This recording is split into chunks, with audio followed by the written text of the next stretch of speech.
Well, ladies and gentlemen, welcome to Lucky number episode 13 of shit. What's your guys' We're keeping new money talks. Okay, sweet. We have a good Welcome, one on our welcome, heads welcome. today. Welcome. It's kind of funny. Kyle was saying it's Friday the 13th. Yeah. First one of the year. I don't know if that's lucky or unlucky, but I think we have a good one. We're actually in Arizona today, as me and Kyle share a nice mic because we don't have enough. First four-person episode. First four-person episode. This will be a good one, though.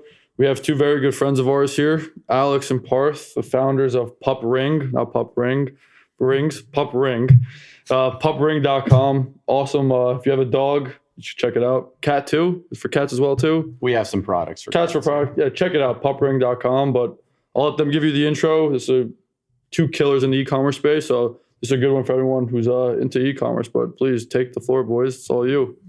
Sweet. Well, as mentioned, my name is Alex. Full name is Alex Georgievic. I've been doing e-commerce for a few years. 22, and I'm based out of Michigan.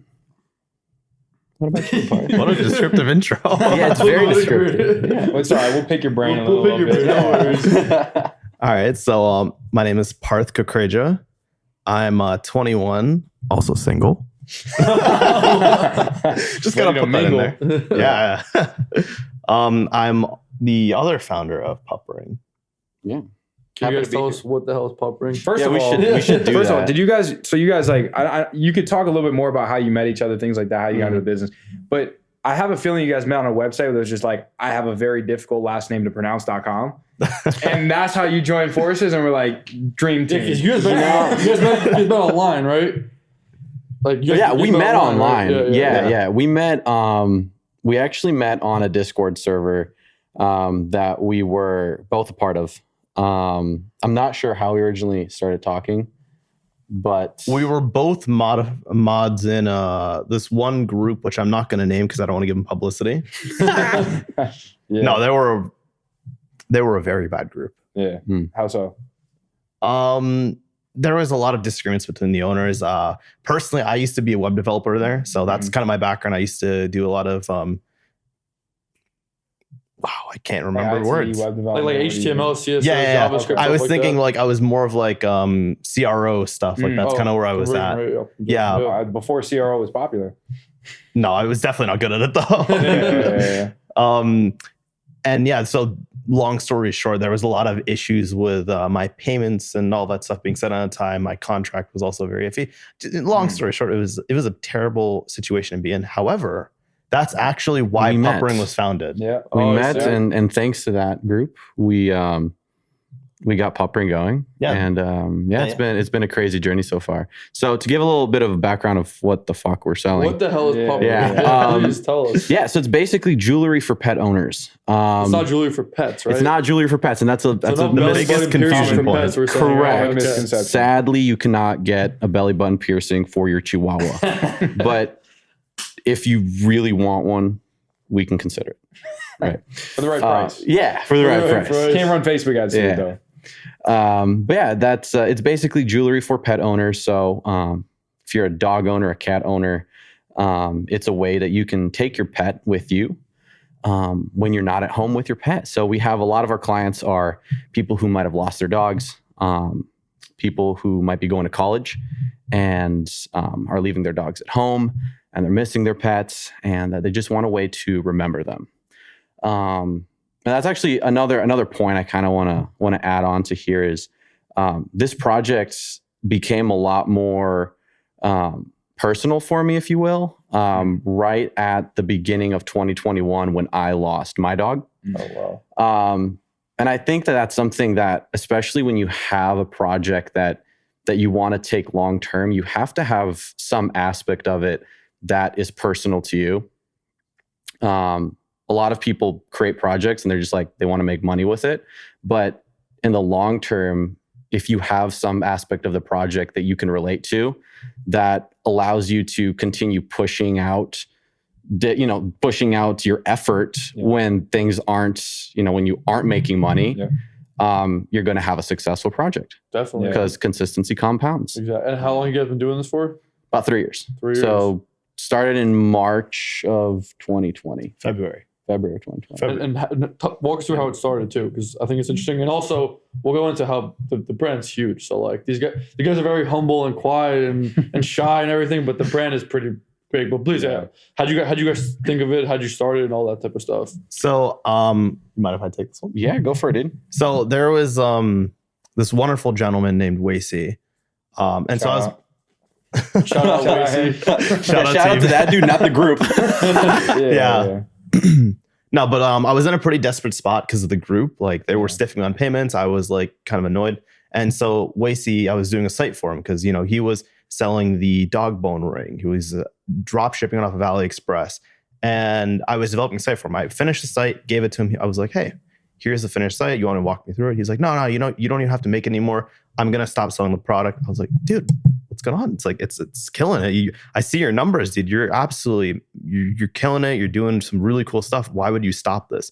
He's like, no, dude, I'm having issues with supplier. I don't know if I want to continue this. I'll just start a different product. And I was like, opportunity. If you don't want to continue cricket noises. If you don't want to continue it, man, I'll take it off your hands. He's like, go for it. So he gives me his Facebook data and I take my Discover card, which I recently got with a $1,500 credit limit, and I maxed that fucker out. Like the first day.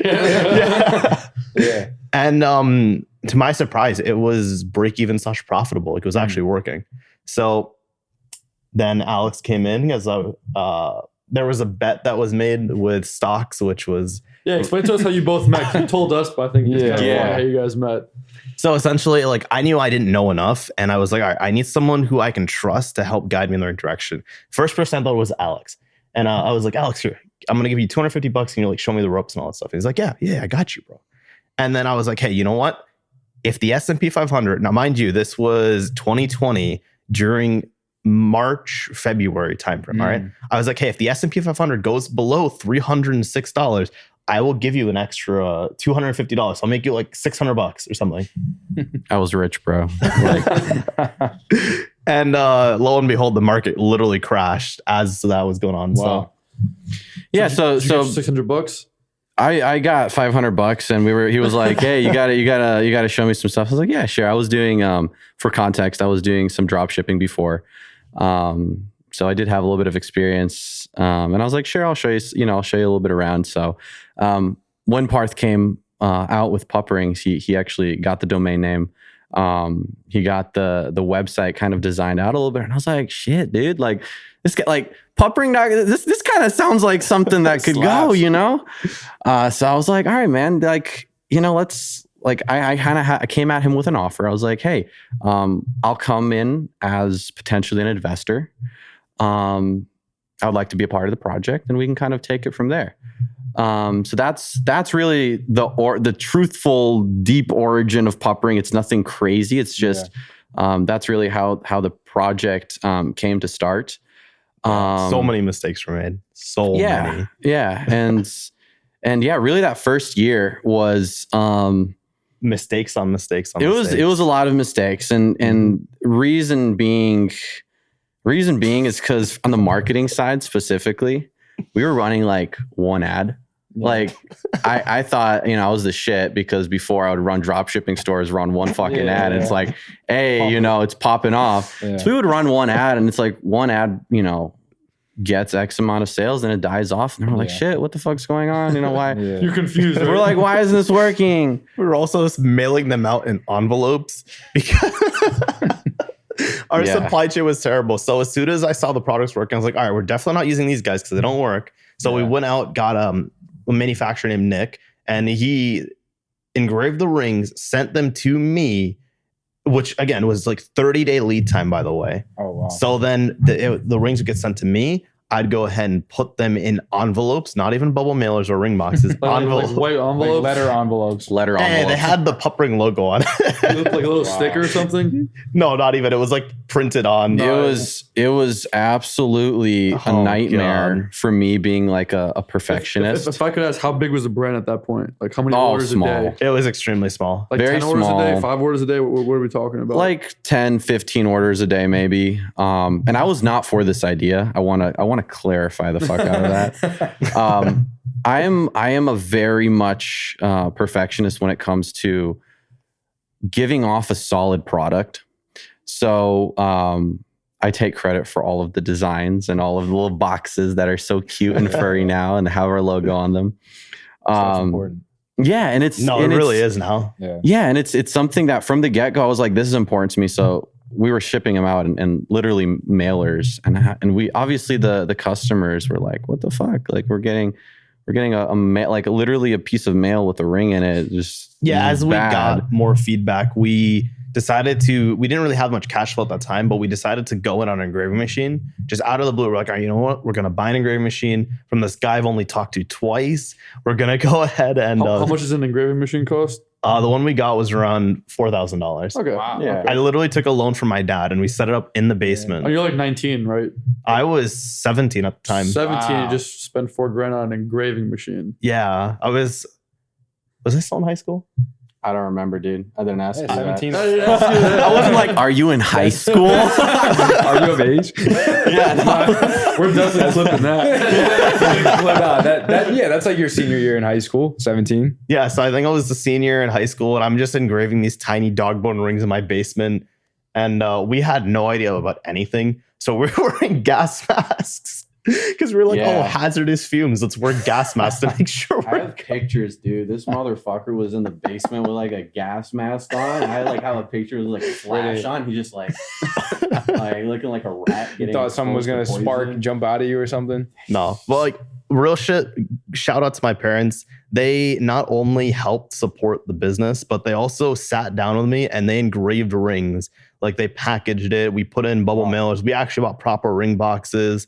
We were doing it the right way, but that took us from from February 2020 to December 2020. It really took us that amount of time to figure out what we wanted to do. And it wasn't really until February of 2021 that we honestly started to blow up. So it was a year and you guys were still confused. Yeah. And I want to talk about a few more logistical things about the business kind of while we're, in this timeline here. Mm-hmm. During this period, we were like using order metrics, and we were like just kind of like, oh, we're making money, or we're not making money. Dude, here comes January.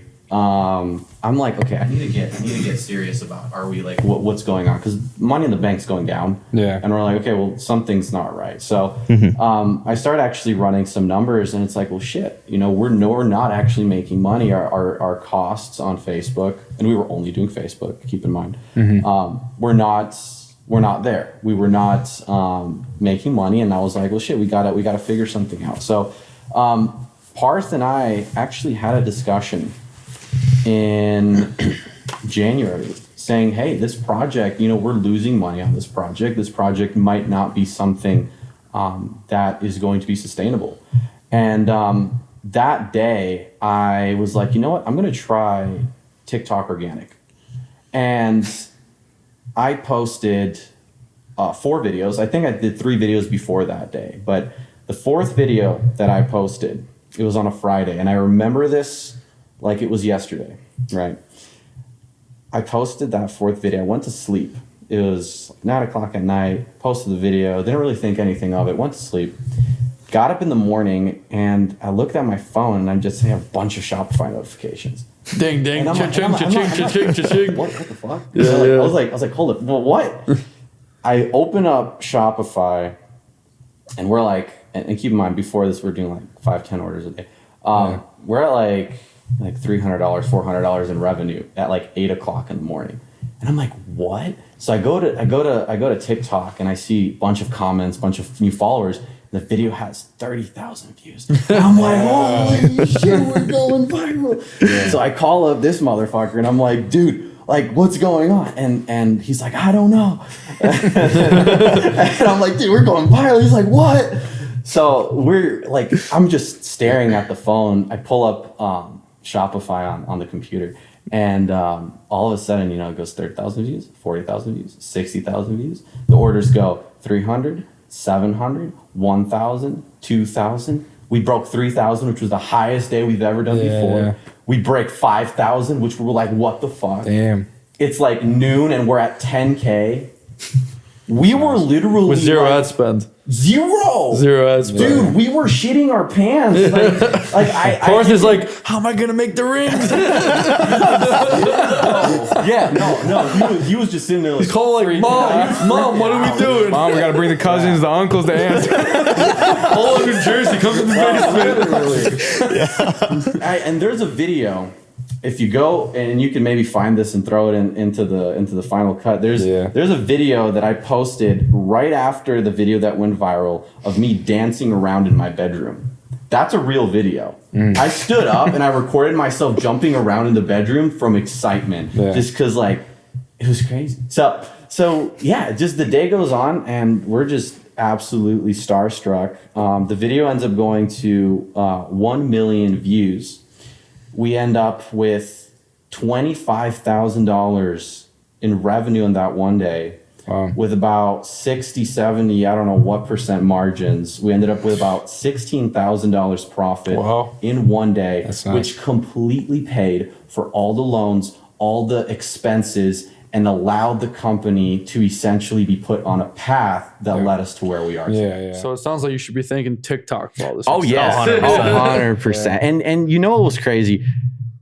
Once that happened, I was just like, oh, well, we should look into TikTok a little bit more.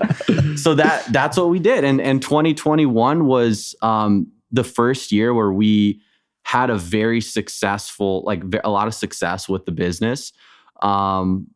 Where we did about 80% of our revenue through TikTok, organic. Wow.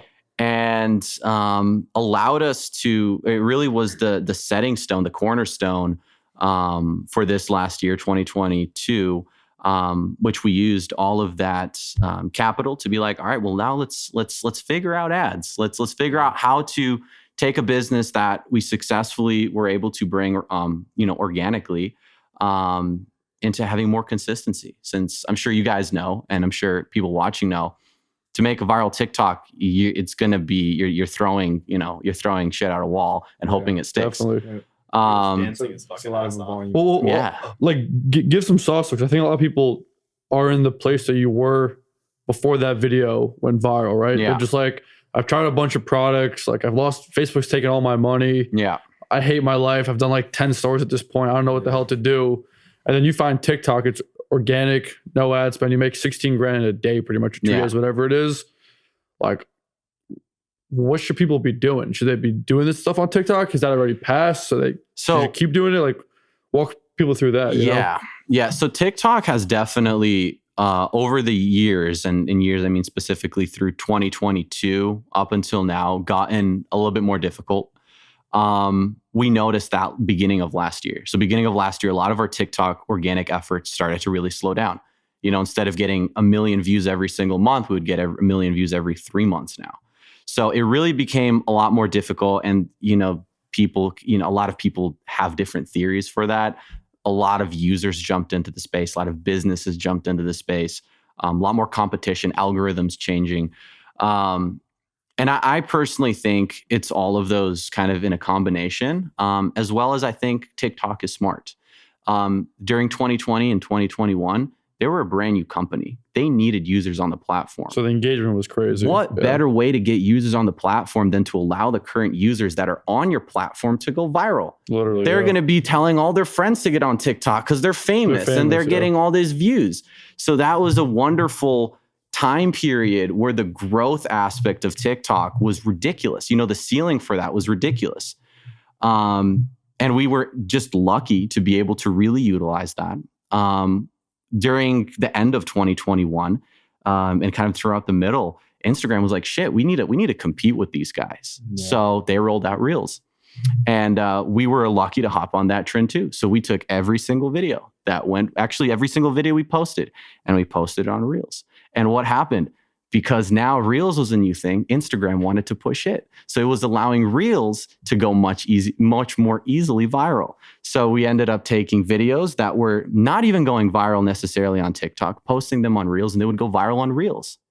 And we noticed that Reels had about 3 times as many views as TikTok did. So boom, something goes viral with 1 million views, post it on Reels, 3 million views. So we were able to leverage organic through kind of those two platforms. And that was our 2021. That was really the huge injection of cash flow into the company that allowed us last year to just blow money on testing and trying to figure out paid. So that's kind of to fill us up to last year as far as the timeline goes. As far as like, I guess a little bit of sauce for TikTok, like I'm trying to kind of pull off the top of my head. You make the videos yourself too, right? All of the videos I filmed. So it's all videos of me dancing around, me engraving the rings, doing the fulfillment myself. Kind of part of the story that we a little bit missed out on here is after 2020, where Parth was engraving in his basement, we actually ended up moving the engraving to Ohio, where a buddy of Parth's called, his name's Gordo. Shout out Gordo. He's this massive veteran, just amazing dude working with these tiny rings. You gotta love it. You gotta love it. So Gordo, we ended up moving it over to Ohio, where Gordo was fulfilling. And that's kind of where we, what allowed us to speed everything up. We ended up getting shipping times down to about 7 days. So it's like you order a ring, boom, 7 days later, it's a custom ring with your name on it. Yeah. Exactly. Awesome. And that's, especially for some competitors that we had, it's hard to compete with just because China's taking 14 days plus, and you're not getting the same customer experience. You're not getting the little fuzzy velvet ring boxes, of course, with the little logo on it. So that was that allowed us to kind of be set apart, and through 2021, we were able to also acquire a large amount of user generated content. Because we were going viral so much. And that allowed us obviously now we're still using that for ads. So kind of going back to TikTok sauce, because I keep going on these tangents, sorry. Really, really the biggest thing that I noticed and what allowed us to have a formula for going viral, and it's a very simple formula. Find what is working for other people and do it better. It's that simple. If somebody is posting a video where they take, this sparkling water and they have a shot like this and they have a certain text and a music going on and then they set it down like this, you take your product and you record that same shot, you set it down in the same way, you put the same text and you put the same music. And if their video went viral, there's a very good chance that if the angle applies to your product as well, that it's going to go viral as well. Interesting. And that I think that is proven across every single platform for any type of content creation. If there is somebody that is doing good with a certain piece of content, you can do the exact same, if not better, by replicating it in your own way and ideally making it even better. So that's I would say the number one best piece of advice, because that's exactly what we did. We went every single day. I went on every single day to TikTok. I went to the search bar and I looked up #small business. Oh, wow. Okay. And then I scrolled through to see and I sorted it. You can sort on TikTok by a filter to see what is going viral in the last week, what is going viral in the last 2 weeks, month, right? And then I just went one video by one video and analyzed it and said, is this something that we can recreate? And if the answer is yes, then I would mark it down in a spreadsheet, recreate it. That's smart. And once you find a winning style, and we can talk a little bit more about this if you guys would like me to. Oh yeah, please keep going. This is good. This is sauce for people out there. Yeah. This is free sauce. Go. Yeah. Yeah. So once you find a winning style, and a winning style, what I mean by this is a style of content that can be replicated over and over and over again. For us, we since we have a dog jewelry company, it's kind of a weird spot where we have a lot of really weird messages that come through. We have people messaging us like, "Hey, my dog ate the ring.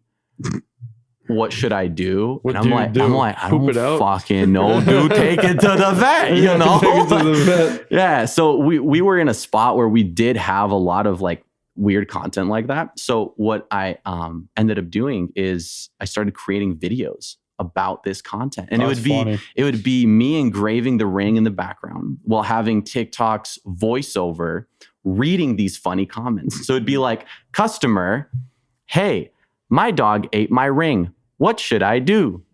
Me, WTF, take it to the vet. Customer, can I get a refund? Me, no. So it's like it's comedy essentially that really engages the user. These videos ended up exploding, 3 million, 5 million plus views. Take those videos, post it on Reels, right? That's crazy. Take the Reels, post it on Reels. A couple weeks past, take that video that got now 5 million views on Reels, repost it on Reels again. Why not? Same video, same content. So it's simply reusing content, reusing ideas. If something's working, don't overcomplicate it. Do it again. And this organic traffic, people are converting. People are converting. We had in 2021, what was it, like a 2% conversion rate, give or take? We were averaging between like 1.5 and 2.5. So on our rough days, it's low. Mm-hmm. Damn. If I could ask on organic content, what's the biggest that you guys have done in revenue? If I could ask. From one specific piece of content, it was that $25,000 day. That's nuts. Yeah. But in 2021, we did about $800,000 of organic revenue. Wow. Yeah. So that's like profitable, like no ad spend. Yeah. That's like that's beautiful. Oh yeah. Congratulations. Thank you. Wow. How many hours a day you put into content? To be honest with you, dude, it was so random. Like I would some days wake up so inspired and I shoot out like 5 pieces of content, get them in the drafts. One of them I post.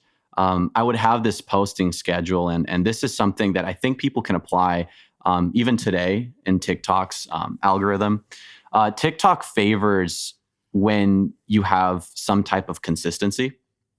So if you are consistently posting to your audience, what ends up happening is when you have a video posted, that video is typically shown to your current existing followers first. And if your current existing followers have some type of like good interactions, they're saving, they're commenting, they're liking, then that video is pushed to new people.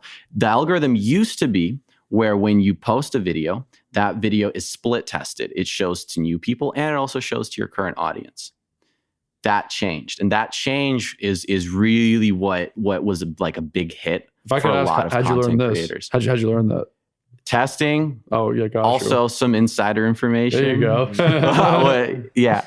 But those were kind of the biggest parts about that.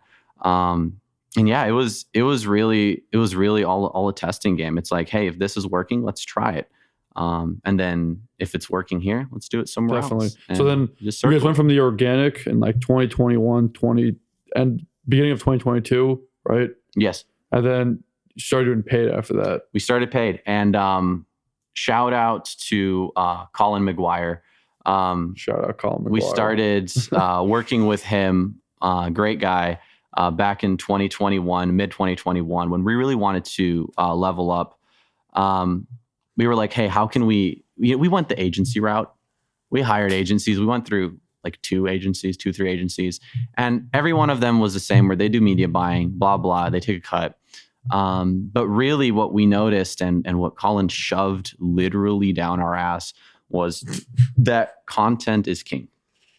And that we need to be producing a ridiculous amount of content.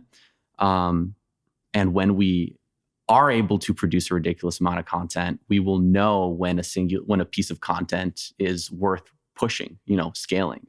And this was kind of a really, really, really big lesson that took way too long for us to learn. That's the truth. Paul's laughing over there. Why are you laughing over there? I think our biggest lesson was consistency as well. I think content, there's a statement consistency with content. Yeah, no, one of the things that Colin said, which is still I think this is going to apply to everyone, right? We're not running a dog jewelry company. You're not running a golf brand. You're not running all of these other things. What you're really doing is you're running a content creation agency that monetizes with the product. Yep. You're like we've been talking about for the last 15 minutes, or Alex has been talking about, is I like that. It's all about the content. You have to, like you said, if someone's doing this content, you do it better. If someone's doing that, you try it out. It's all about content. And that's kind of where media is at right now as well with Advantage Plus campaigns. Obviously, I'm not the buyer. I'm not the media buyer. He is. So I'll talk more about that later. But right now it's a content centric like time frame. So if you really want to make it, or you really want to, you know, go from zero to hero, you got to keep just pushing content. Yep, definitely. And that's any platform, anything you're doing, paid ads, organic, you need to be a content machine. And when we started doing that, we were a content machine in 2021 with TikTok. That was where our success was. 2022, essentially half the year, we had to learn the hard lesson by spending $100,000 and not wasting it, but essentially unprofitably, to learn the hard lesson that we need to simply be pushing a lot more content and testing a lot more content, because at the end of the day, it could just simply be one angle that's tested differently that's going to be the difference between a $40 cost per purchase and a $20 cost per purchase. Mm-hmm. And or an $8 cost. Or an $8 cost per purchase. Yeah, exactly. Yeah. That's nuts. So like, it's kind of crazy because like other people we've talked to as well too.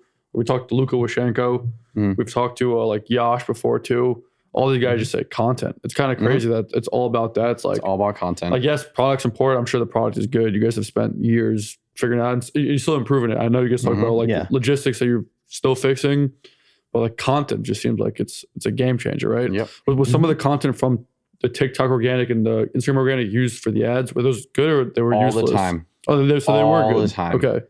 Yeah, we were very lucky to have a lot of user-generated content that was created by our customers who purchased our products organically. So people would buy the product and they would genuinely love the product and they would be like, guys, look what came in the mail today, right? Beautiful hook. For sure. Right? Yeah. Throw that on an ad. That, you know, we were able to get a lot of content, hundreds of pieces of content that we were then able to take and utilize to create more content. Definitely. I'm actually curious though, because like when you guys turned on ads, were you profitable from the first day? No. Hell no. How long did it take? Way too long. Like 6 months. Really? Yeah. So for those 6 months, you guys were just losing money every single day. Because our biggest thing was Really? like we were testing out media buyers. We were basically assigning blame on everyone but ourselves, if I'm being honest with That you. is true. And then how did you guys like? One day you just wake up and it's like, whoa, this is profitable No, today? for 6 months straight, Colin yelled at us. Exactly why he was saying it, shoved it up our ass. Colin was like, guys, content. Then we hop off our meeting, we go to our next week, content. And it would just keep going until eventually we, what was it, August? No, it was a little bit earlier. So around September, July. July. Yeah, July. July, September. Wait, September's not earlier, buddy. Shut up. I'm pulling. Yes, yeah. So Q3. Yeah. towards like quarter three, Lo and behold, TikTok again. we started to push a lot more content, test a lot more content. Well, we initially pushed like old organic stuff back on TikTok, and then it popped off. We're getting $4 cost per purchases. Oh wow. Yeah. And then we started to be like, all right, So well, in what 2022, you're getting $4 cost per purchases. yeah, and this was That's pretty July. legit. Also, shout out to I think his username's found or lost some Who? Lost Gray. Lost Gray. Yeah. Yep. Shout out to him. He put us on some TikTok sauce back then. And we started playing around with TikTok paid, since till then we didn't really mess with it a lot. For sure. We just started to prioritize content. I think both Parth and I just got really pissed at the fact that we recognized that the issue wasn't external, that the issue was internal. You guys were just too lazy to make videos. We had That's to it. work on ourselves. We lost a lot of motivation. Yes. Like Yeah. when you go from doing $800,000 organically and you're absolutely killing, you're at the top of the Well, game. so you cleared $600,000 probably. It was a lot of money. We Yeah, cleared yeah, a lot yeah, of yeah. money, and like Valentine's Day passed and we didn't do anything, right? Then our next Mother's Day passed, we weren't doing anything, and it was like we continuously got fed up, like to the point where we were losing so much motivation to do anything. And then he reposted what was it, video 4, we have this really crude organization system. Yeah, so you guys aren't gonna know what the fuck video 4 means, but yeah. You Yeah. reposted it on TikTok, and then we finally, for the first time ever, Reposted with ad spend, by the way. yes, repost with ad spend for the first time in 3 years or 2 years. 3 years? I No, don't first know. time in like 8 months. Yeah, first time in like a long time, we were actually getting paid to work, because the last time paid worked, in my opinion, was July of like 2020. Like that's made when like we thought 40K. it worked, but Yeah, it did. that's when we thought it was working. But yes, that is true. So now everything's working. Like paid's Yeah, working, well, organic's working. Like it's coming now along. we We're learned. working. That's Now the we word. learned. Now we learned that it's a content game, and now we're spending all of our time creating content, testing content, and It's really thanks to TikTok as well. Like TikTok content burns out in 7 days, so we were kind of forced to do that. And then once we stopped doing TikTok, we took that same mentality of like, hey, content's going to burn out. We need to keep hustling. yeah. We took that mentality over to Facebook, and it just absolutely kills. Definitely. And to give some context, like if we can ask how big is the brand, if we can ask. So Like over seven last year, figures, obviously. yeah. So last year we did about 1.4 million in revenue. Nice. 1.5 I million. ran the in numbers. revenue. Yeah, whatever. Media buyer, you gotta be analytical. Yeah. So we did about 1.5 million last year. This year we're trying to at least double that. Awesome. Yeah. And I think we're on a solid trajectory for that. Like, it's good, and we're though. excited. We know all the problems. Like it's the first time we can ever say that, hey, we have paid down.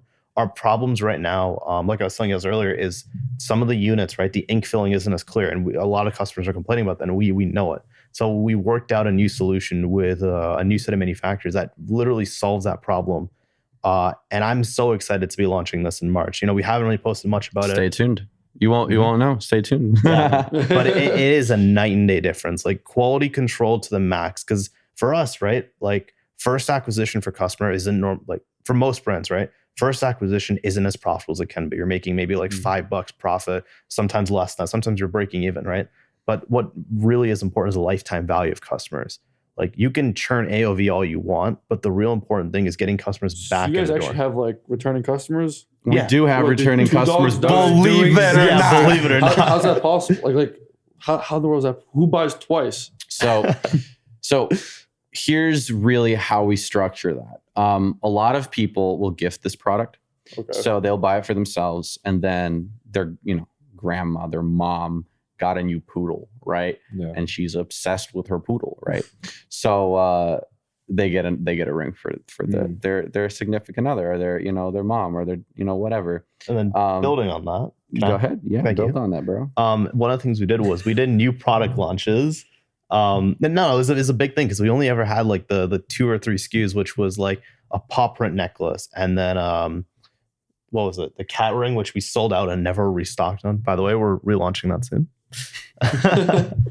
But no, we started adding new SKUs. Like we added a pet face necklace, and that absolutely killed it. Then we added a pet face keychain where it's like your entire pet's body. Like it's a very lifelike keychain. Your pet's like a silhouette of him is engraved on a keychain, and you can carry him around with you. And like just these new products brought a lot of these customers on our email list, because we had a pretty big email list. We brought them back in, and now we're doing a new launch every month.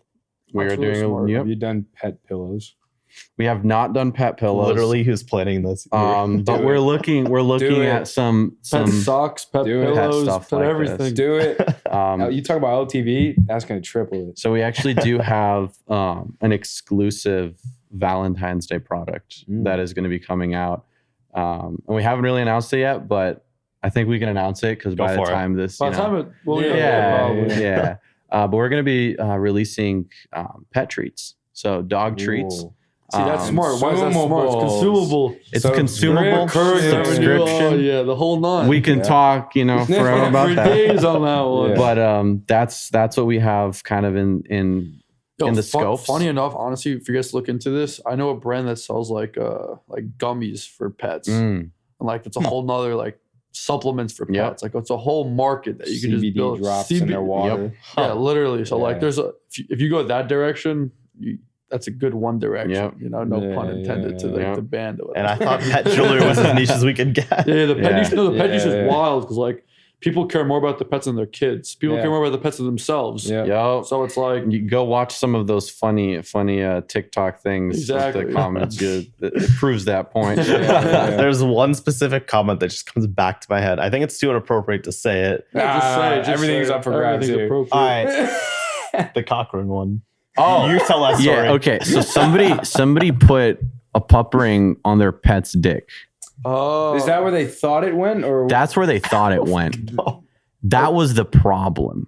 like sexual toys for pets? That's what they probably thought it was. Did you make a TikTok dude. on that? Yes. Yes, there And was it went lots of- viral. Sure did. Now, what was your Well, conversion? no. Do you rate know on what the message was though? What? The message was, it was, hi, I need some help. My dog's wiener turned blue. No way. that? You could go to So the how'd TikTok you and reply to this thing? Or you didn't reply? you can watch the video. I You watched the replied. video, all right. I was like, take him to the emergency. Take Like, him what to else the do you vet. say? And that's why we had a customer support manager for social media. Yeah, and like also go to a mental institution afterwards. Yeah, that Right? was Like, We it's- literally had to hire Lizzie because of that. Those shenanigans, we literally had to hire a dedicated manager, like a dedicated CS rep just for social media because of some of the weird things that was happening. now you got to put like a warning in the box. Do not use as a dog cock ring. She thought that again, and this is something where whenever I'm like, we sell jewelry for pet owners, I think it goes on the pet.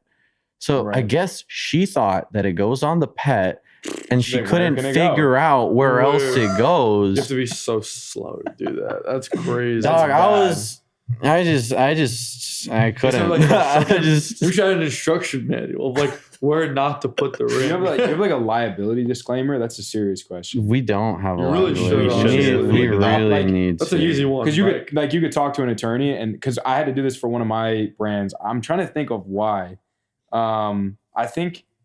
I think we had a product. I had a product that like mounted to a wall or something, and like if it fell, or like electricity, right, plugged Yeah. into a wall, Mhm. and someone talked about how they put it into an outlet and how like it like electrocuted them or something, right?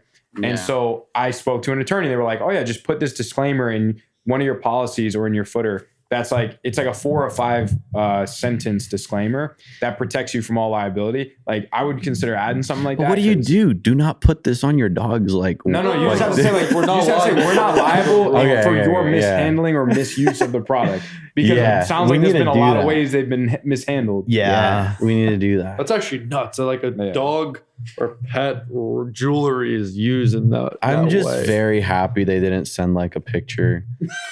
And there's Well, you there's could've no posted the picture on there's no TikTok. there's no way for them to like I don't know if it was somebody trolling. I don't know They have that. no idea. And I didn't I see it. hope it was. I really hope it was. But That's yeah, nuts. it made good content though. That's It crazy. It made fantastic I do have a content and it question for you generated guys. some sales. So, So like at the level you're at with the amount of years you've been on this, like you probably have thought about exiting the brand at a point. Have you? yeah. Why haven't you sold it? To be honest, I just think there's too much to do. Like, I think personally, and again, maybe I'm far-fetched, maybe I'm just a dreamer or whatever, but I personally think that there's so much more stuff we can do with PupRing. Like I showed you guys the samples earlier. Yeah. Like even that much of a difference, I know when the customers see it, everyone's going to want to recommend to their friends. Like the quality difference is massive. And then that's those 2 units. I don't even think I showed you guys the necklaces, did I? No. Just the Okay, rings. yeah. So then there's also necklaces which we're revamping, and that's another thing. Like I was looking at the in-depth. Long story short, we were looking at the in-depth like processes that the other manufacturer / factory that we're using. They were doing like these very small like dot engravings, and Mhm. it was fading, it was oxidizing, it was just a mess in general. The new one, we have like a dedicated sealant for the units. It's a really deep engraving. I'll show it to you guys after. Actually, another question I want to ask, 'cause people can learn from this. How'd you find a better manufacturer? Did you go to China? I don't think you did. So I'm trying to keep that a secret. Oh, if you did- no, I'll share them. I'll No, give if them you're trying to- publicity. I'm trying to keep it a secret. That's fine. That's No, no, Like, was it through like for example when I Like, you looked want at AliExpress and just find I'll another talk to friends manufacturer? So or- I went to, backtracking a little bit, Colin, like we mentioned earlier, he got me free tickets to this event in Geek Out. And in Geek Oh, Out, Geek Out, yeah. yeah. Shout out so- Geek Out, yeah. yeah, Shaka fucking, for I love whatever, you, yeah. Nick. Nick, you're awesome. Yeah. He probably isn't watching this, but No, he will eventually. He'll watch it. no, he has like this thing every Monday. Has like this therapy call where everyone talks about like what they're grateful Parth for. needs therapy. I really do. We all do sometimes. Yeah. Oh man. But keep going. About Yeah, long story short, I love Nick. But anyways, no, I went to Geek Out and I was just talking to random people, and I met these guys, Ben and Mark from like this from Litton Group. They're based out of Philly, and so what they do is Ben, he specializes in like working with suppliers. He has a bunch of degrees in I believe it was mechanical engineering. Forgive me, Ben, if I got that wrong. But he essentially was the connect. Like if you're doing numbers and you need a better manufacturer, I'd highly recommend looking at the Litton Group. Like, and I don't want to promote them too much, but I also want to tell them, like, I want to show why they're good, right? Most companies, they're like, they offer like X amount of sales or X amount of revenue. What they did was they were like, okay, we guarantee we'll get cheaper pricing. And their plan was, okay, well, we know we're going to get cheaper pricing. So here's what we'll do. We'll take your current price and then we'll take the new price. So let's just say we're currently paying $4 per ring, right? Just hypothetical numbers, right? They get us a deal for $3 a ring. They now take 40% of the difference. So now we're paying $3.40. We're saving 60 cents. Oh, interesting. And they're making the 40 cents, but that's way better, right? And I mean, I don't know. You guys Much can better tell quality if it- rings. Exactly. Yeah, you can tell me if it worked. Like, Definitely. And that's really the difference between when you're getting, a $4,000 engraver versus a $40,000 engraver. yeah, that's the other thing. They have enough. Like we're capped in manpower. I think during Black Friday, we pushed so hard. We backlogged our engravers so hard that Poor dude. yeah. Like, Poor yeah. dude also made like 40K. It is what it is. At least it's not Parth in his basement. You know what I mean? Yeah. Bro, I if I think was- that's so. It's kind of funny though, because like I started the same way. So like my first company I owned, my first time I was 16, I started a coding school. So we'd like taught like 5,000 little kids how to code pretty much. I was like in high school and we taught them how to like build literally websites like HTML, CSS, JavaScript. That started in a garage. It's like very similar to your story. And then when I started Newman, which is like a men's grooming brand, I also started in the same garage. And we were like filling up bottles of shampoo ourselves. Yeah. So like I can definitely see like it's actually good that you do stuff like that because like you actually feel it, right? Like You definitely feel it's it. so And satisfying. yeah, that's what so the first time we went viral, we were like, holy shit, how do we fulfill these orders?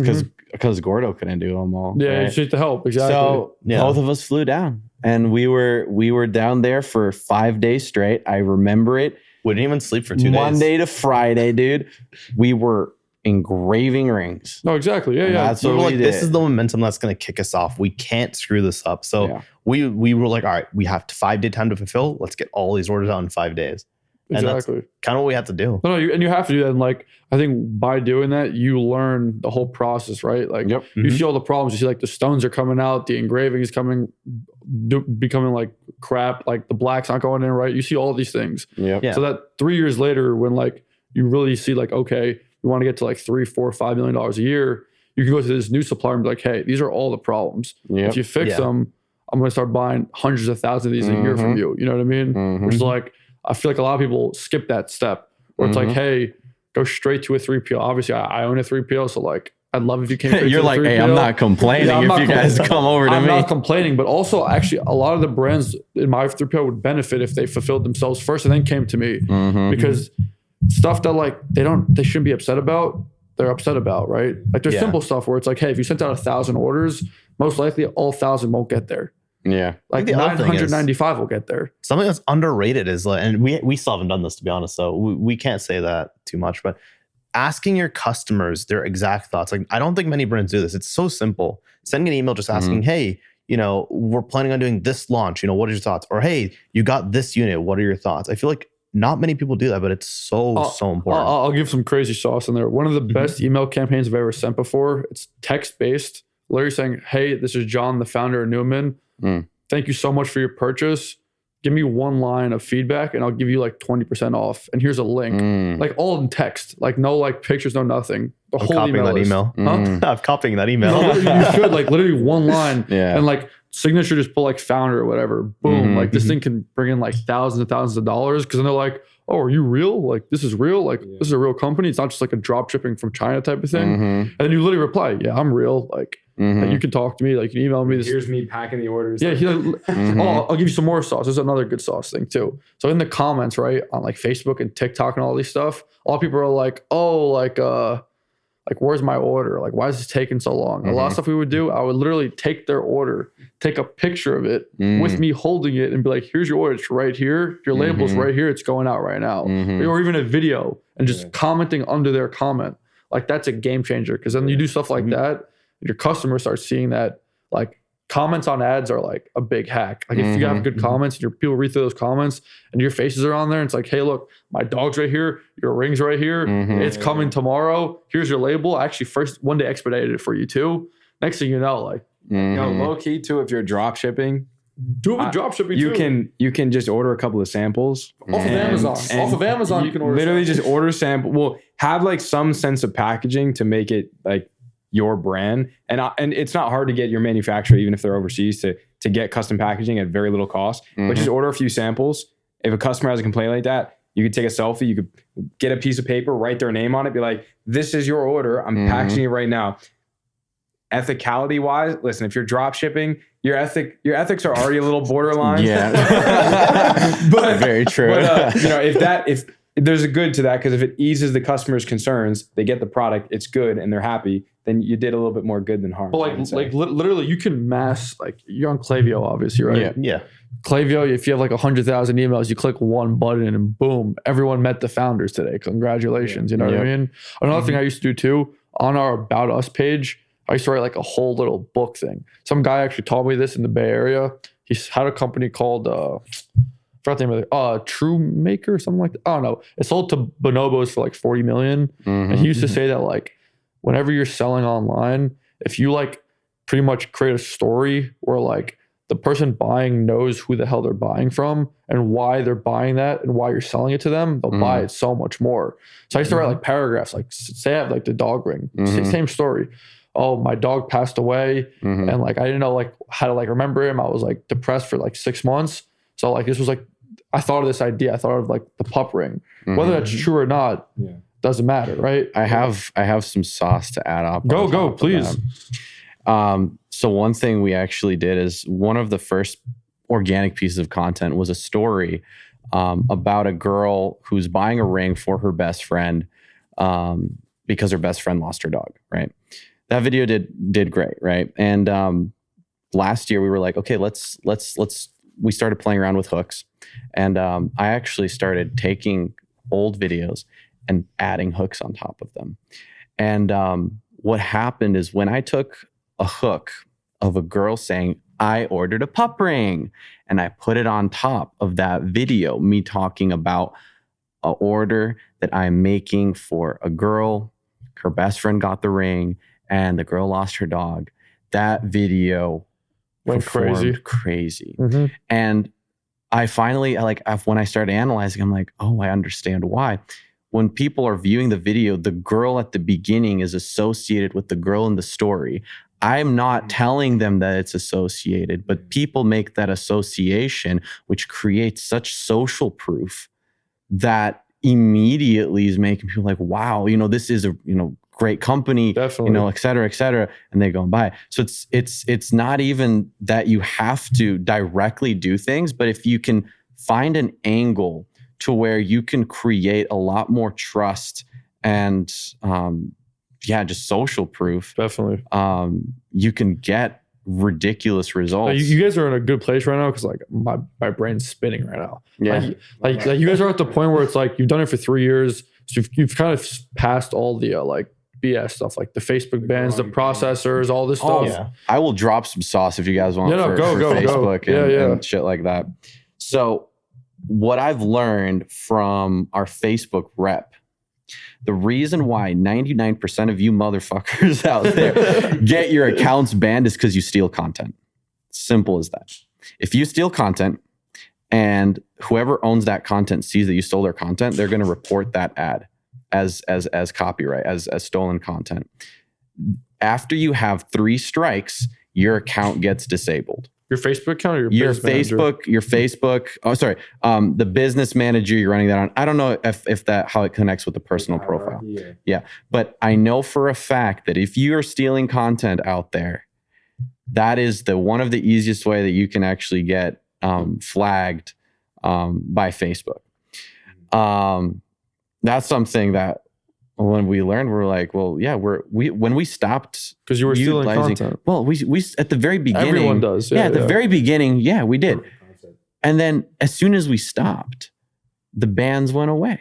Another thing that greatly helped we have not had a PayPal issue in years. We have not had a Facebook issue in years. And that is because, dude, let me actually, we need to. No, literally what I've noticed is if you can show these companies that you are a legit brand that is going to deliver product, that is doing good business, good ethical business, thank you. Mm-hmm. They will not give you any problems. I when we first had some PayPal issues, I got on a call with PayPal, and I've heard horror stories about this, and I've also heard success stories about this.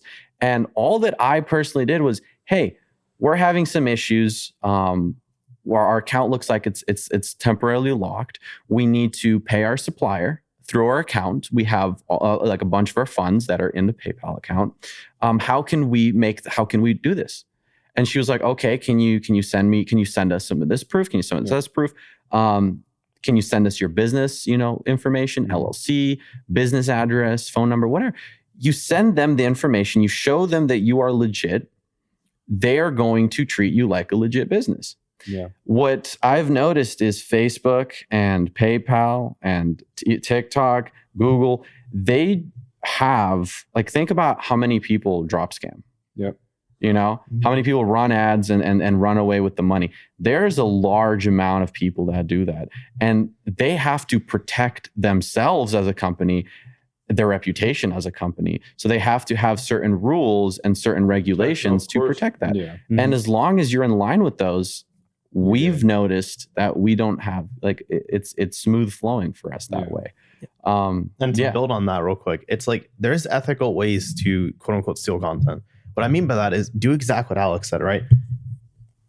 If you have the water, right, and you did the exact same, I'm using your example. It was a good one. It was a good one. So if you do that, right, what you can do is go to sites like Influee or some other content creation site. But Influee, dude, it's $30 for a video, and there's no minimums, right? You can get 5 videos. If you're a broke ass motherfucker, you just pay like $100. You get 3 videos, right? Yeah.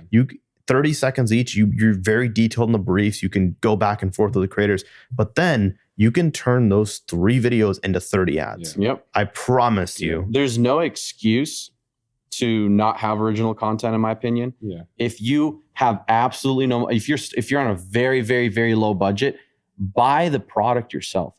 Do what I did. Yeah. Record content yourself. There's, in my opinion, no excuse to have original content.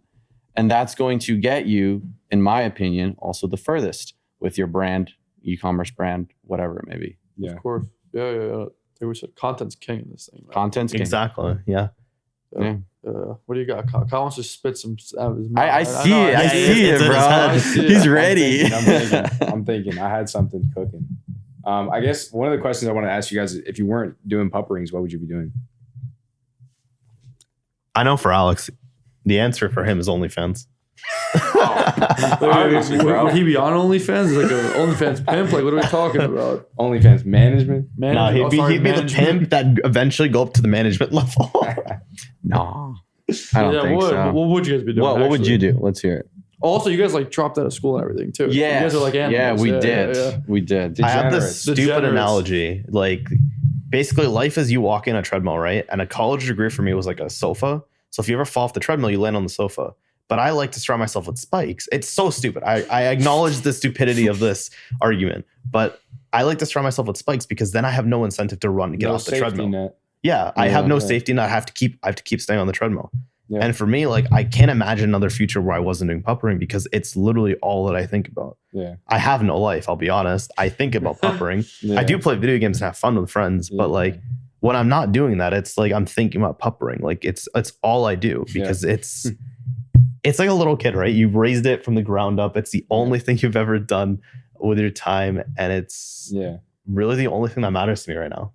So you love PupRing, right? So why not create an extension of that? It's a different company that also sells pet products, but like you got your main product, your main, flagship products, your focus. Like, would you ever consider creating an extension of that company that's like separate? Like Pup Pillow. That's like exitable. That's kind of the direction, guys. Yeah, I mean, but at the same time, we barely scratch the surface of jewelry. Like we haven't any bracelet products. We're revamping some of our existing you can do jewelry. earrings too. Earrings. Like piercings. I think we haven't even scratched the surface. Like we've done however much revenue we've done with only, I'd say, one main product. And I think that's the thing. Like in this day and age, and I'm a firm believer of this, you only need one product to change your life. If you just hyper focus on that one product, you can kill it, right? Mm-hmm. Obviously, there's incentives to adding more products. I think to get more revenue back in your site, obviously launching a new product every month as like a filler is great. But I really think focusing on one or two products is kind of just the only thing you ever need. I'm going to second you on that because, like, if you look at the really big brands of the world right now, like Athletic Greens, for example, one product. It's like one bag of green shit, whatever the hell they sell. Yeah. Like another one, like Javi Coffee, like we were talking about before, one product. It's literally just Space goods. Space goods, another one. Just and you'll product. figure out what's wrong with the products. Like for us, the ink fill, the diamonds, it's all that stuff. We hammer out those issues one by one. We create the perfect product. Now, if someone wants to come into the space, they see an AliExpress supplier, their bone measurements will be off, their engravings will be small, their size. Yeah. So they won't even be able to compete. Like it won't even be a challenge. Then we can price 2 or 3x and there's no competition because we're the only people that know how to do it. Yeah. And also you have to make sure one product in a big market, which like you guys have a big market. Like I said, people care more about dogs than themselves. So like, I don't even think we've scratched the surface. No, literally you haven't. You probably haven't at all. So it's like those audiences on Facebook and TikTok are. So yeah, I mean, I think millions of people. I don't know if this was on camera, but you guys asked us what would be the threshold for us to exit. I personally think we can get PupRing to like I wouldn't say household name, but I'd say like at least $10 million like a year. Yeah, definitely. Yeah, I think it's realistic. And if you take a look at what we've done with one product, now apply that to, let's just say, the necklace, because the necklace we launched a couple months ago. It's a brand new product and it's doing fantastic. So taking the necklace to the level of the ring and doing that now multiple more times with multiple different products multiplies essentially that revenue. But even if we did 3, I'll be honest, like even if we had 3 hyper focused products, we'd even still be way better off. Because the necklace now, we're going through the same things as the dog bone ring, where we're now learning from the ground up. Like, all right, we're like, okay, well, this engraving method's good, but do we want to keep it this shiny, or do we want to put a full pet's face in the front and the engraving on the back, or do we want to put the engraving on the front and the name on the front? So it's like there's all these micro tests that you can do. It's like a landing page, right? Yeah. You guys micro test you guys use Google Optimize to A/B test all of your sites, right? It's the same thing you should do with products. Yep. To just hyper focus and get what the perfect product is. And I always think it's kind of interesting when like you like figure out a goal, because I do in my business too. You're like, hey, I want to get to 10 million in like revenue, right? Mm-hmm. So how do you break that down like daily? It's probably like 400 orders a day, 500 orders a day. It's really not that much, right? Like do the math. We're also pretty seasonal, so it's like it's also very weird for us because you'll see Valentine's Day for us, we'll probably push up ads to like maybe like $40,000 in a day kind of type stuff. Hopefully Hopefully it's coming up. yeah. But then you'll see us like when it's not a holiday season, maybe in like July, right? It's not going to be as crazy for us. I think it's like the most like in-depth e-commerce one we've done too. Like usually it's just like high level, like, all right, tell me about yourself, like what the hell do you do? But you guys are actually going into like e-commerce, which is cool because like a lot of guys are like, all right, how the hell did you guys get to like 2 million rev pretty much? Like you're talking about, it's like, yo, content. I'll add some more like value on like how did we go from doing 800,000 in like 2 years ago to like 1.5 million last year. I think a big part of that was creating an omni-channel approach.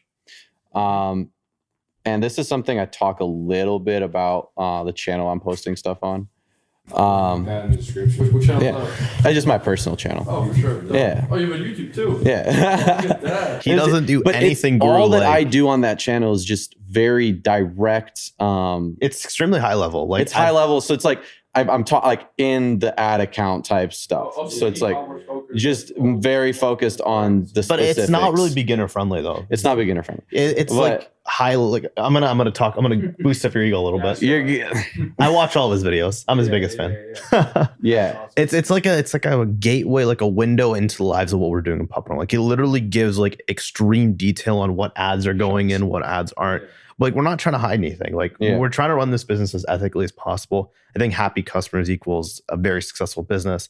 And so I don't have any problem. I don't even think Alex is either, of like sharing what kind of ads are running, because at the end of the day, And I think that we All about helping wish people. that somebody had that content when we were starting. yeah, So anyways, I kind of want to wrap back to what I was talking about so we don't get off focused.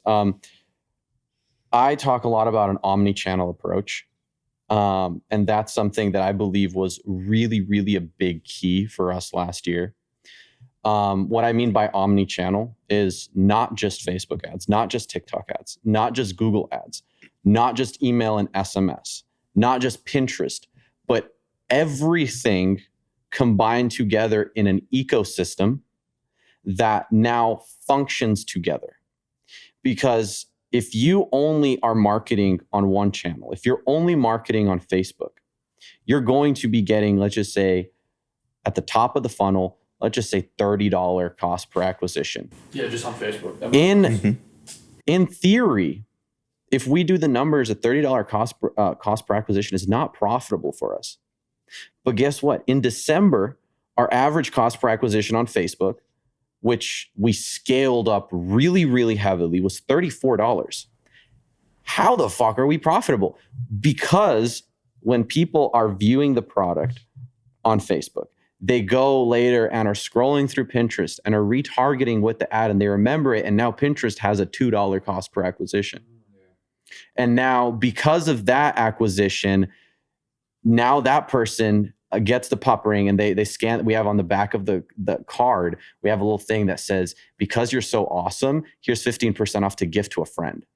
So now they gift it to a friend. Now that acquisition's free. So by creating a whole entire ecosystem, your blended CAC is a lot lower. Yeah, exactly. And that is what a lot of people, especially people that are starting, that are just trying to run TikTok ads, just trying to run Facebook ads, are missing out. They do not look at the big picture. They especially when you're starting off, yes, you're going to mainly be getting top of funnel acquisition.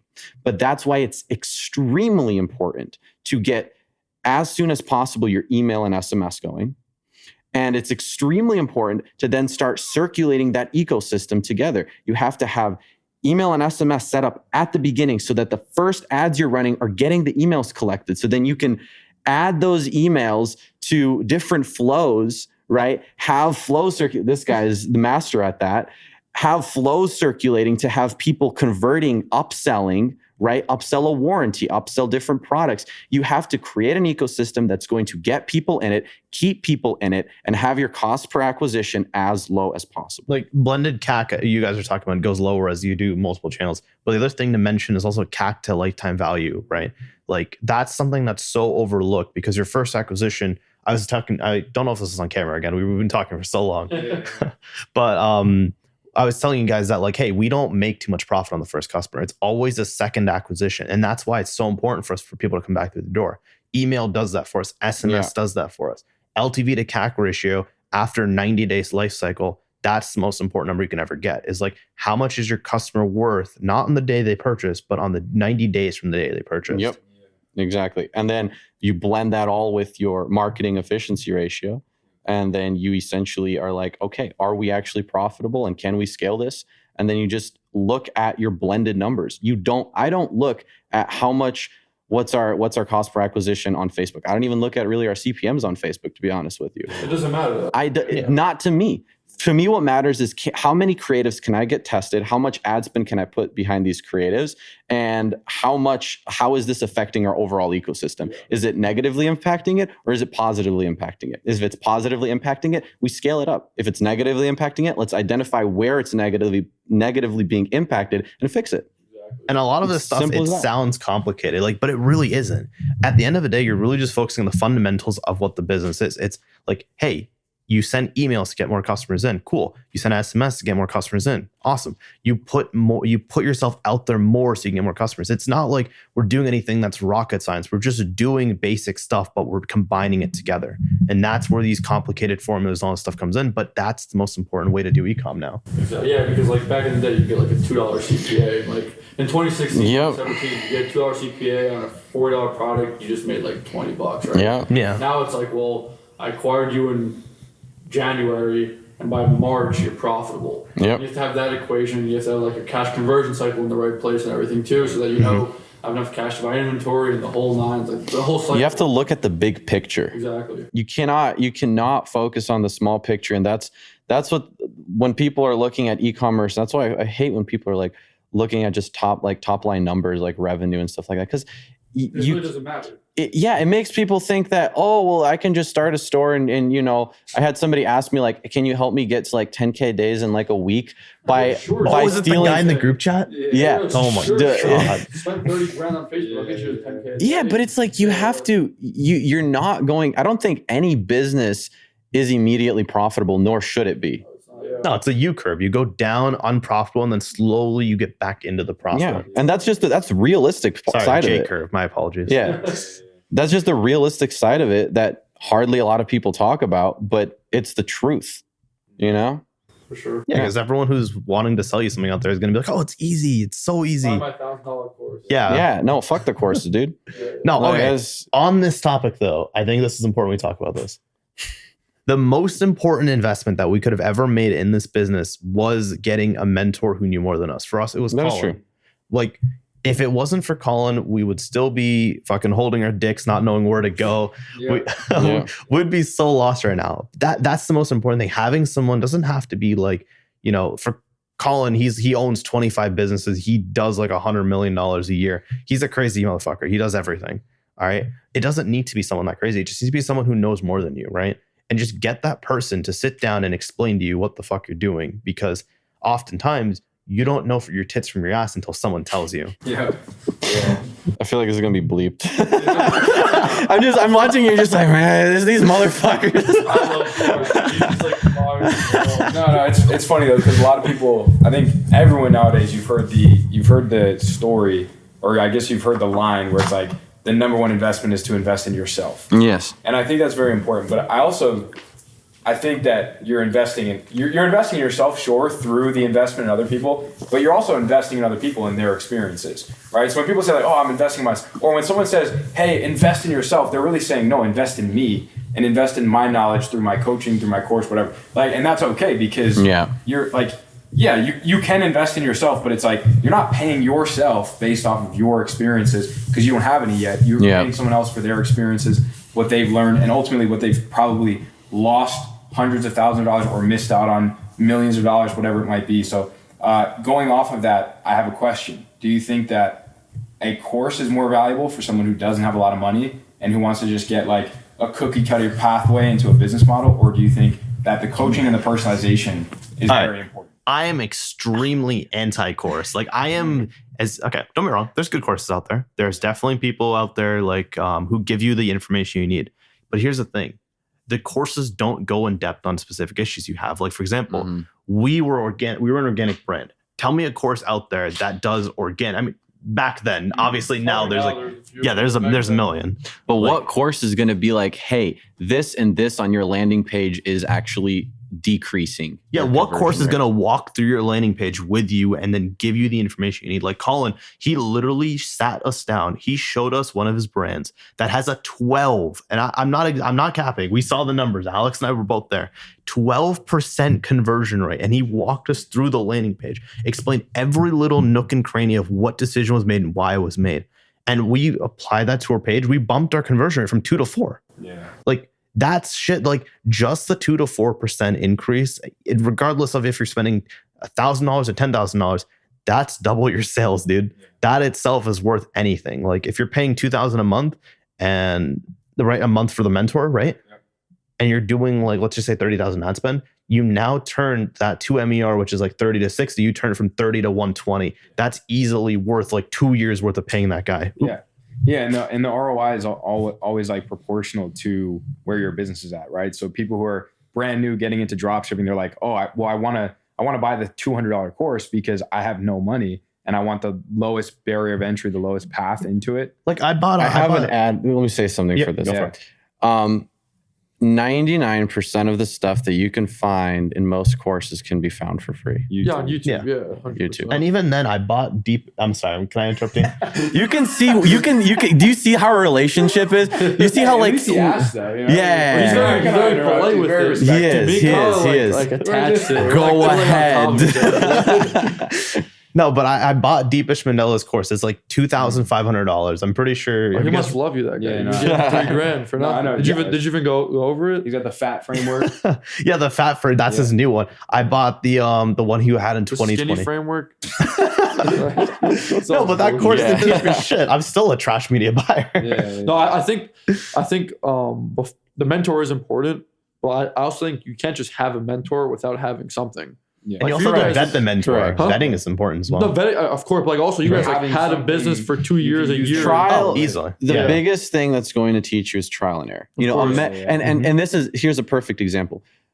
Colin was telling us for the last 2 years that content is key, and we didn't implement that until like we didn't start being serious about it until X amount of months ago. So you have to be able to, as a person, execute on your own, trial and error on your own, do your own due diligence, research yourself.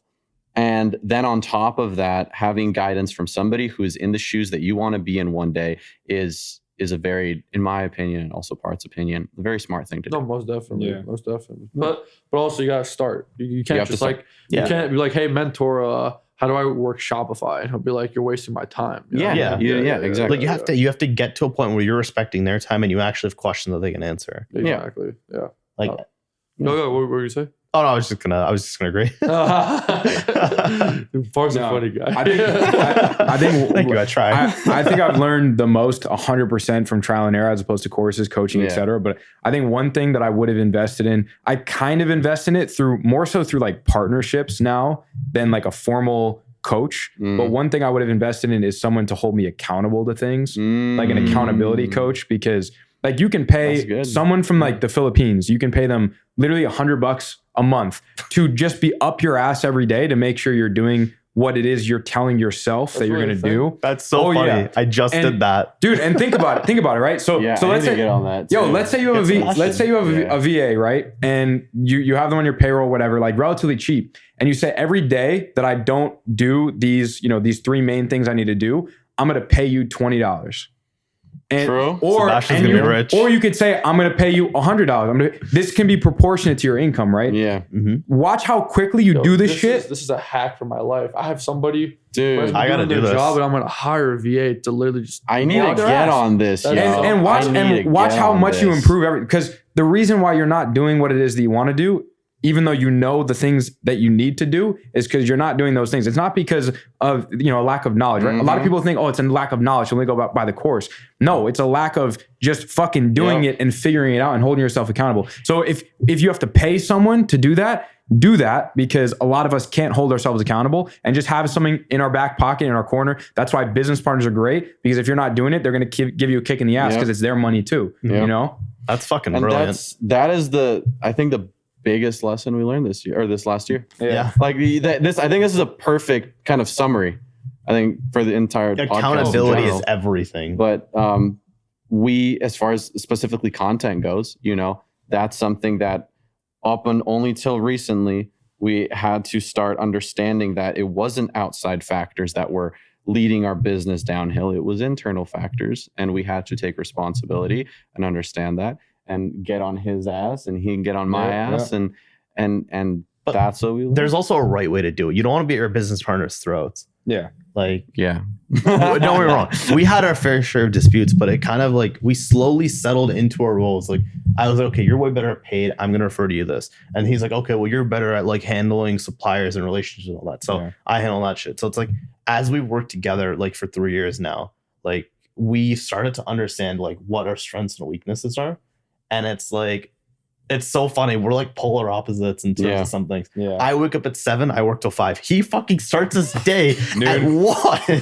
Yeah. Dude, but I work until like 3 a.m., 4 a.m. It's about the Like, quality of the work. hey, yeah. And I think this is something I learned in relationships in general. Communication is key. And I love you, buddy. understanding the other person's strengths and the other person's weaknesses, and them understanding your strengths and weaknesses, and you guys utilizing your strengths together, and helping each other with each other's weaknesses. I think that's how to make any relationship successful, romantic, business partner, whatever it may be. Yeah, 100%. We have extremely blunt conversations. Like I physically tell him, hey, like I don't feel like contributing, or hey, you know, I genuinely think that this is the better direction. And it's not like we try to make the conversation, because we both love the business, right? We both want to see it successful. So we try to make the conversation as productive as possible, instead of trying to be like, oh, well, I'm going to call you a name, a bad word or something to like, prove my point. We try to work through it and be like, all right, what's the logical and smart approach here? Yeah. This is good. A lot of sauce. This was really good. A lot of sauce. I hope everybody watching this was taking notes. Yeah, really. I learned a lot from you guys too, though. Like, you guys, it's kind of crazy because like people that I work with, I've been working with them for like 20 years. Like we all grew up together, all like us. You guys met each other on Discord. For God's sakes. That always blows my mind. Where like guys just meet on the internet and like it works out. So like kudos to both of you. And like you guys probably gonna do big numbers in 2023. Thank you. Yeah, we're hoping for it. Yeah, 100%. You got anything else, Mr. Russell? No, I appreciate you guys for jumping on. I appreciate the invite. Appreciate you too, John. Arizona. How do we end up here? I have no idea. Where can everyone find you guys though? Social medias. Find you guys. Yeah, social medias. The business is obviously at PupRing. My personal Instagram's at RealAlexDJ. What's your YouTube? YouTube? It's just my name. So if you just look Alex Georgievic, we'll link it. It'll be easy. I mean, so I primarily don't use any social media. We run a social media company. I don't use social media. But I do want to get on Twitter. I don't know my Twitter handles. I think it's Parth KUKR. So if you want to add me, tag me on Twitter. I'm definitely gonna try. I'm trying to do something where I post once a week and try to like share some value like about a thread. thread. So Gotta I want to do some stuff like that where I at least try to explain some of the stuff I do. Other place, I know my Instagram username. My Instagram is Parth KUKR. For people who don't know how to spell Parth, it's PARTH. And we'll have it. We'll also have that linked in the description. Also, if you guys have any promo codes for PupRing too, we'll put one in the. We can. Is it 10 or 15? Well, no. We can create a promo code. I think we should do that. For the. For the. I bleep out the codes I just said then. So just be on the lookout for that as well. In the description. We can just throw one in there. We can also put in maybe a story as well. Stories. Sure.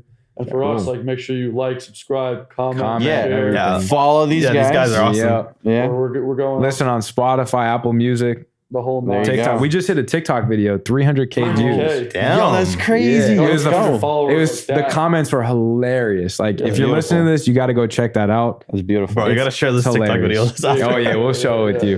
But I think that concludes episode number 13. On Friday the 13th of New Money Talks. Beautiful. Lucky in Arizona. 13. We're going to maybe go play Top Golf or go network with some awesome guys. And enjoy the beautiful weather. And everyone listening, thanks for listening. We'll see you soon. Take it easy. Bye-bye. Ciao. Nice. Right. One secret.